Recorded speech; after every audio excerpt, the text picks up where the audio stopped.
This is my first time seeing this, and I like this movie a decent amount. When I looked at the cast of this film, especially Terence Stamp and Hugo Weaving, from when I read the premise of this film and what their roles were, I couldn't even fathom what I was in for. But I was riveted by the depth of these characters. I knew nothing about this movie headed in. Like I said, I didn't even watch the trailer. I went in cold. I only knew that this movie involved drag queens, and I'll admit I was confused if this was Priscilla or if I was watching Tu Wong Fu, which I've never seen either. So I don't know. I They're thought of an Wesley ilk. Snipes was going to show up in this movie at some point. I had no idea. The only character that I wish was served a little better was Guy Pearce. I do feel that his arc gets the short shrift, which is too bad because his character, I feel, is also the most stereotypical. He desperately needed just a little more agency in this movie, but there's also an amazing flashback scene involving his character, which I'm sure we're going to talk about. I love road trip movies. The road trip is typically a style of film where the trip itself is a metaphor for the internal journey.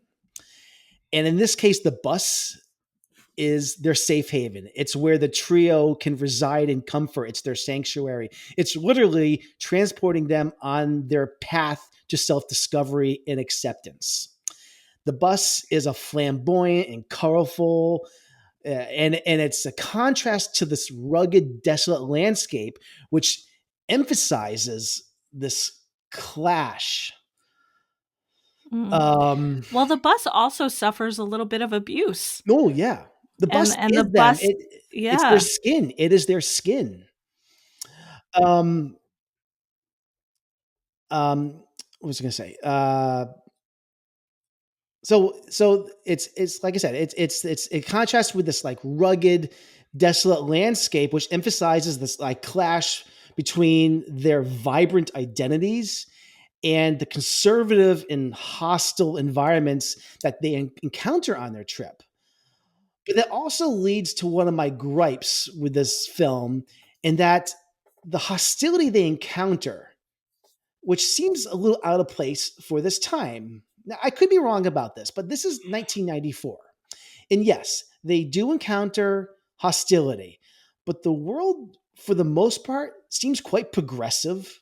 I thought I lived through this era, and I attended a very progressive and liberal university in Boston, and still witnessed acts much worse than what is depicted here in this movie. Homophobia, I don't think, is dealt with realistically in this movie. I'm not a gay man or a drag queen, and I'm not in this community. So I'm talking as an outsider, but I've experienced firsthand horrible acts of hate and discrimination towards this community. I've seen it.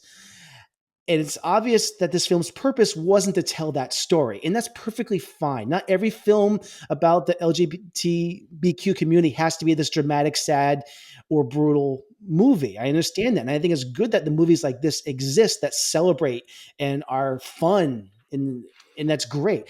So I that's good. It seems though that this film is picking and choosing where and when it wants to be serious about the real world, and I found that to be just a little suspect. So I think this movie is trying to have its cake and eat it too. So I like this movie. I give it still 3.5.